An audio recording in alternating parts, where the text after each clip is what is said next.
Oh, how sweet it is. The Red Raiders are headed back to the Sweet 16 for the fourth time since 2018. And in today's video, we'll discuss the first round of the NCAA tournament. Well, the round of 32 and where your Red Raiders stand headed into the Sweet 16 for another matchup in the NCAA tournament against the Arkansas Razorbacks. We'll also look at how's the bracket shaking out and much, much more.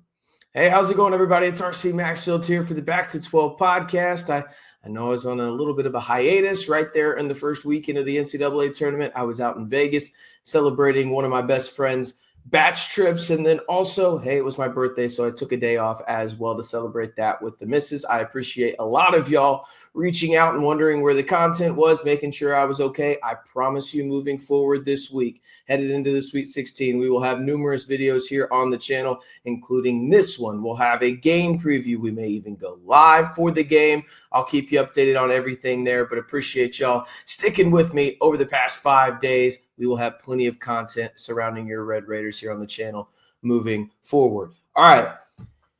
First and foremost, I don't really want to go too far back and address UNCW. I thought Texas Tech was saved by, obviously, Kerwin Walton and Elijah Hawkins. They played phenomenal in that one. I mean, Kerwin was the first player in NCAA history to have 25-plus points in a game and not attempt a field goal attempt within the arc. I mean, he was sensational. Shout out to the doctor, right?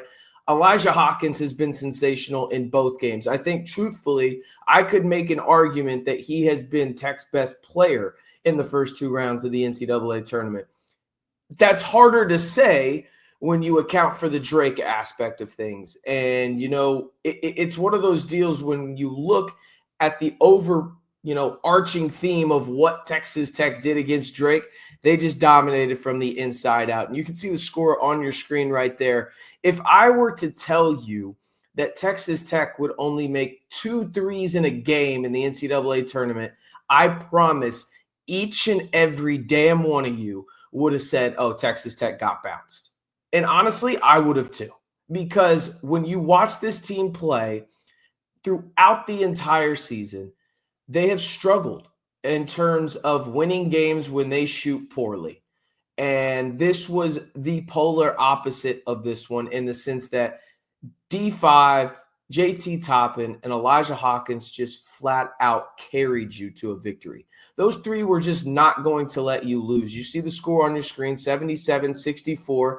You can also see that BetUS TV is at the top of your screen. They are the official sponsor of the channel this month. Texas Tech covered, and they hit the over there. And you know what they say about good teams covering. It makes them great. If you want to have more odds for everything March Madness, be sure to go check them out over on BetUS TV.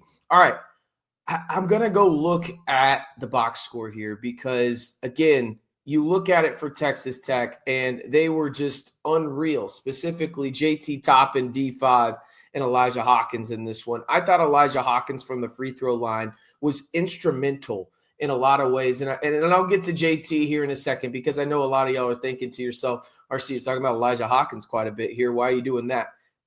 He's been amazing in the sense that he is now the single season assist record holder for the Red Raiders, passing Roberson.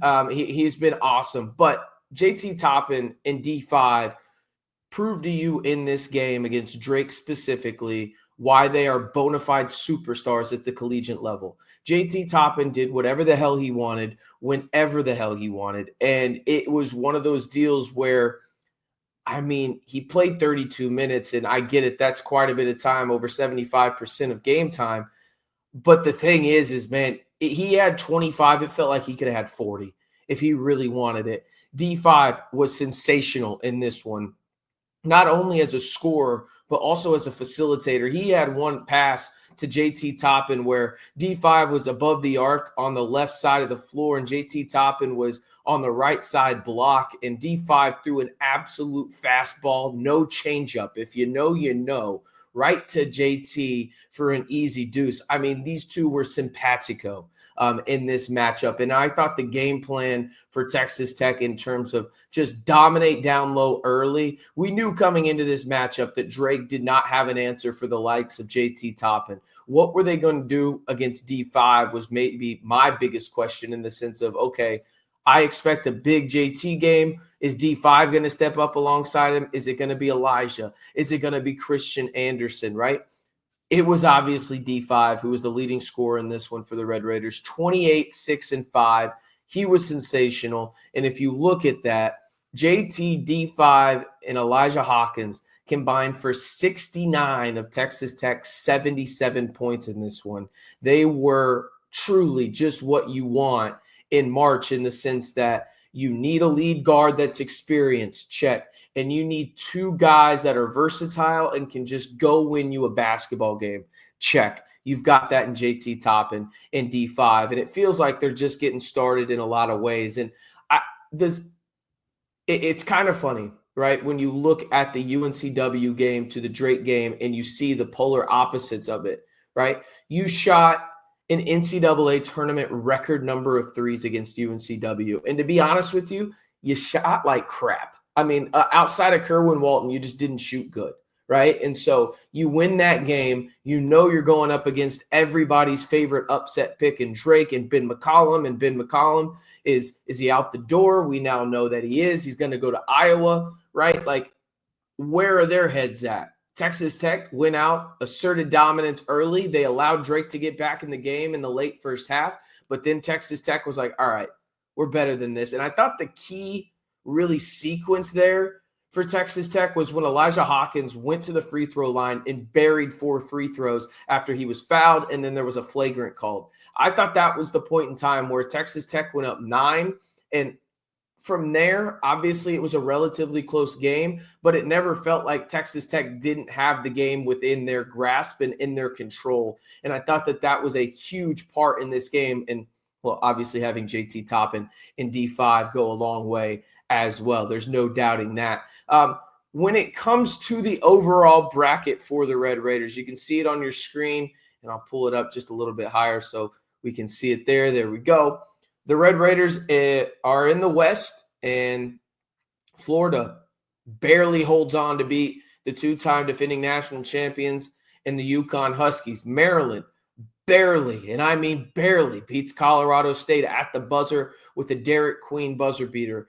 And then Arkansas, just truthfully, I thought they just played really, really well against St. John's in a lot of ways, where St. John's is one of those teams where typically they're the team that dictates how things go. Arkansas did that to St. John's and sent Rick Pitino and the Johnnies home and ended their season. And now it'll be a matchup that we have seen before in the NCAA tournament. Texas Tech and Arkansas played, if you remember, up in the bubble March Madness sequence, where Texas Tech had an opportunity to beat Arkansas. They ended up losing by 2 up in Indianapolis. Now Texas Tech will seek revenge on the Razorbacks out in San Francisco. And I mentioned get your caffeine ready earlier on in the video. Yes, you're seeing that right. Yes, you will need some coffee. Yes, you will need some Red Bull, whatever your caffeinated beverage is of choice. The Red Raiders are scheduled to tip off tentatively on TBS/either True TV on Thursday, March 27th at 9:09 p.m. Central Standard Time. And to be honest with you, I guess it kind of makes sense when you have Florida and Maryland from the standpoint of 2 East Coast teams. It would be doing them a disservice. But also the 1 seed is Florida. They're obviously going to take the earlier time slot when it comes down to that as well, if they had any involvement there. Overall, though, as I get back on the screen, what a weekend for the Red Raiders, right? You think about where Texas Tech was coming into this. There was a lot of questions in the sense that Chance McMillan, was he going to be available in the first weekend? Obviously, that was no. You won 2 games. I get it, against double-digit opponents in terms of their seeding. But you won 2 games without an all Big 12 second teamer. Now, did you have 2 all Big 12 first teamers on your squad and JT Toppin and D5? Sure. But we're talking about one of the better players in one of the best conferences in America missing 2 games. Another team would have easily lost and succumbed to the fact that they didn't have him. Now it looks like and sounds like there's a chance that Chance McMillan plays in some capacity out in San Francisco. Will it be 100%?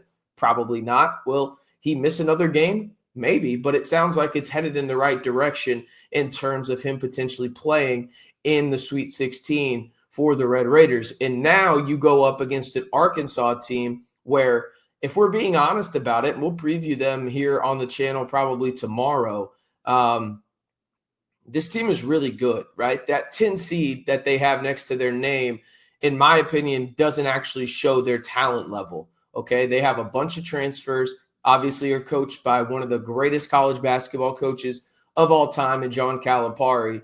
And now I think the scary part, for at least my opinion of this matchup, is Arkansas is healthy.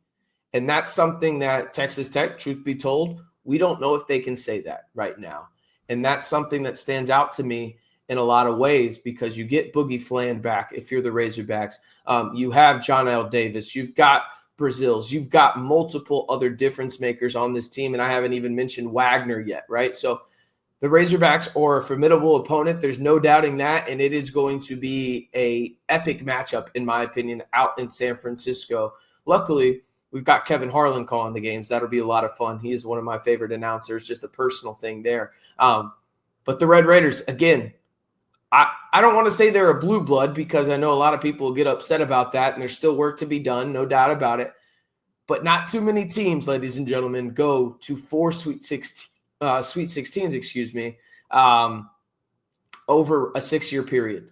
Not very many do. So again, I don't know what your definition of a blue blood is, and I get it. There's no blue in Texas Tech from the standpoint of colors, but the Red Raiders are absolutely one of the marquee programs in all of college basketball, and they have a chance to go to the Final Four now, with a chance to have, Chance back in the lineup. We'll keep you updated on that front. But the big news out of the weekend, the Red Raiders advance to the Sweet 16 once again and have a matchup set with a familiar foe out in San Francisco at the Chase Center and the Arkansas Razorbacks. We'll have much more videos here on the channel, 100% free. So if you haven't already, be sure to like the video, hit that subscribe button, and turn on that notification bell to join the Back to 12 squad, as this is a very busy season here on the channel. And before we get out of here, one more thank you to each and every one of y'all that reached out and asked, hey, where are the videos, RC? There was a lot of y'all. I think I had about, no joke, 40, 50 messages,